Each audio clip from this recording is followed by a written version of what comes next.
So for us, smarten means exactly that you think very well about what is the need that you want to address, and that you also look at what are the challenges that are there for the people using our products and services. So basically we do energy efficiency projects, and we've developed a software platform that lets us implement projects dramatically more cost effective than ever before, and we do this using a huge amount more data than has ever been available before. So we're Analytics MD, and we help frontline managers and staff at hospitals optimize their day-to-day operations, including things like patient flow and staffing.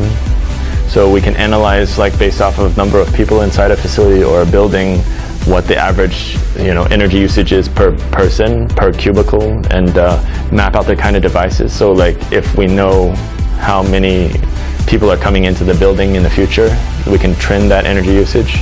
Es gibt in der Tat seit zig Jahren Bedarf, bestimmte Dinge zu verbessern, zu automatisieren.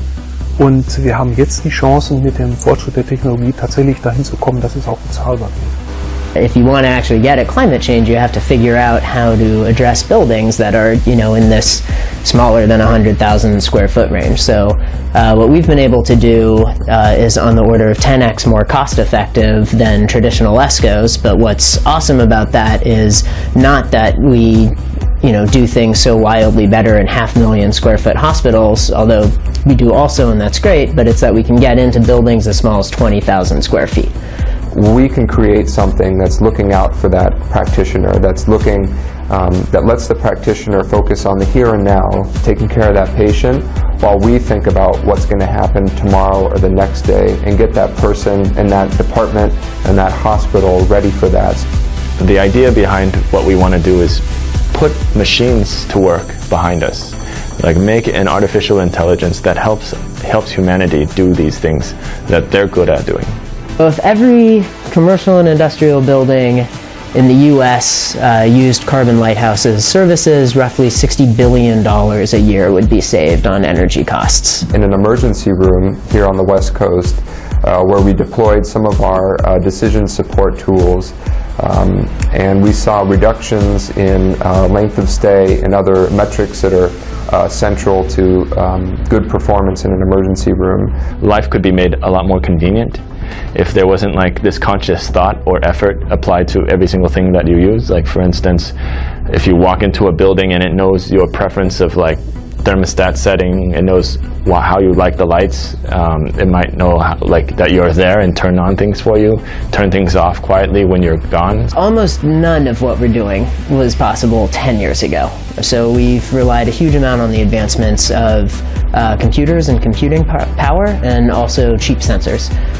So we get a vast amount of data, thousands of times more data from inside buildings than traditional efficiency companies have been able to get, and then we can process all of that on what, in 2000 would have been a supercomputer and now is a $1,500 desktop. 5 years ago, I think the space of machine learning was just evolving, and so this new class of algorithms and the computation that it requires to do the kind of analysis that we do was not possible until technology was made cheap enough and pervasive enough for us to apply this in a broad scale. One of the biggest changes, quite honestly, is becoming accustomed to this sort of real-time feedback and prediction that hasn't really existed in the past. The smarter these technologies are, the more abstracted away they are from humans, the more likely it is possible that someone could infiltrate a system. Es muss sichergestellt sein, dass die Daten im Haus bleiben, also eine übergreifende Vernetzung aus dem Haus heraus, muss sehr sorgfältig und für den Nutzer überschaubar definiert werden, damit man nicht befürchten muss, dass plötzlich die Bilder aus dem Wohnzimmer in aller Welt oder irgendwelche Medien geteilt werden. Eine Möglichkeit wäre zu sagen, wir müssen eben so eine Sicherheit schaffen, dass da nichts passiert, dass die Daten vertraulich bleiben, dass die Privatsphäre geschützt ist.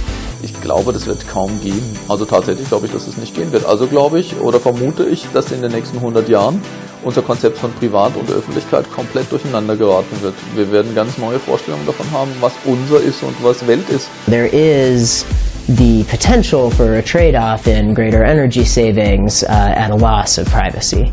For Carbon Lighthouse, this hasn't been relevant simply because we haven't developed that capability yet. So this isn't, even on the table for us, but whether we do this or another company will certainly have the same idea at some point, I think will be a very interesting balance and trade-off between privacy and the potential for a better energy future. So that's a discussion I look forward to seeing unfold.